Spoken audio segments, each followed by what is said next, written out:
My name is Jerry Diggs, and I'm the technology coordinator at a school named Wares Ferry Road Elementary, located in Montgomery, Alabama. One of the devices that we're using at our school is called the Audio Enhancement Beam. The Audio Enhancement Beam has become very popular in Montgomery public school system. Let me give you a little history about it. In 1978, a lady by the name of Claudia Anderson needed a solution to an important problem. Her two sons were hard of hearing and couldn't hear their teacher. She wanted to maximize their learning and give them every education opportunity they deserve. She designed a system for their classroom since a product was not available on the market at the time. What started out as an effort to help her own children quickly became a big success for every child. When you receive the audio enhancement beam, it will be in a brown box. In the brown box, you will see the speaker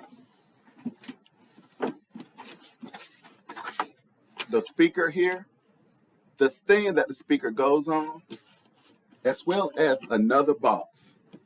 Inside of this box, it shows you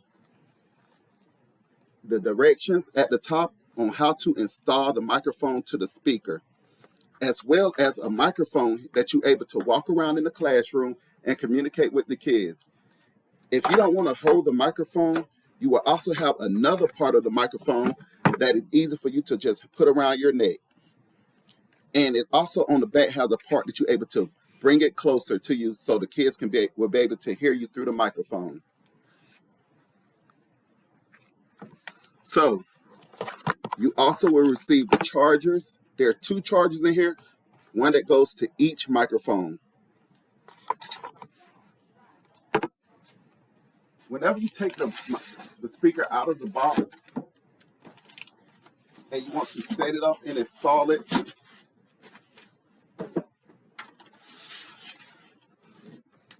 this is the speaker here, as I stated before, in the stand. You have a part in here that you will have to plug the speaker stand into the speaker, as well as this is the part here that you will plug into the wall. So as you open the part to plug into the wall, you plug it into the back of your speaker stand. Then you will hook the speaker, open up your speaker, and you will hook it up to this part.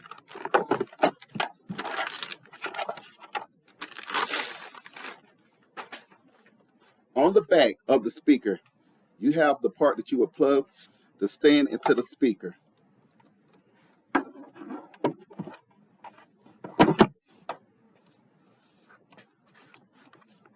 Now I will show you exactly where you will plug it up into the speaker. Right here.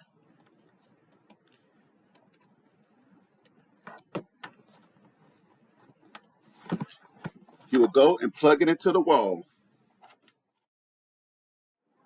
After plugging in your speaker, now what we're going to do is link our microphone to the speaker.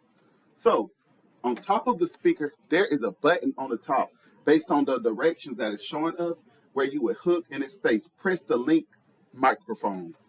So I'm going to go ahead and link my microphone by pressing the button, holding it down, and that light will blink off and on, letting you know to go ahead and link your microphone.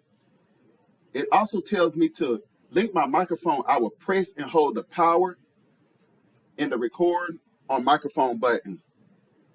So right now I'm going to press and hold the link button on the back of the microphone, and I'm going to press the record button that's in the front.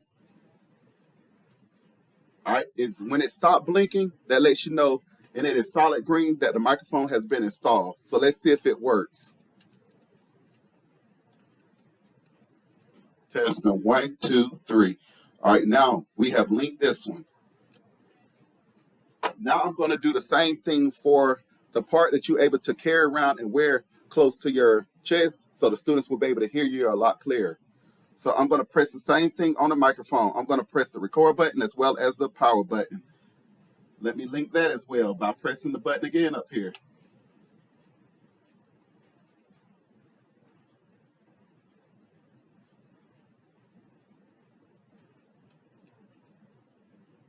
Testing.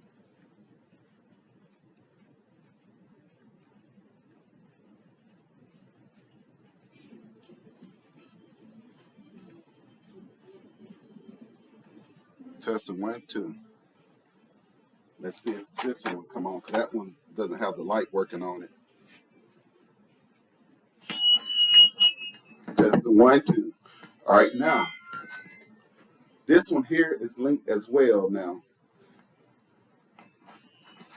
So that is how you would link your microphone to your speaker.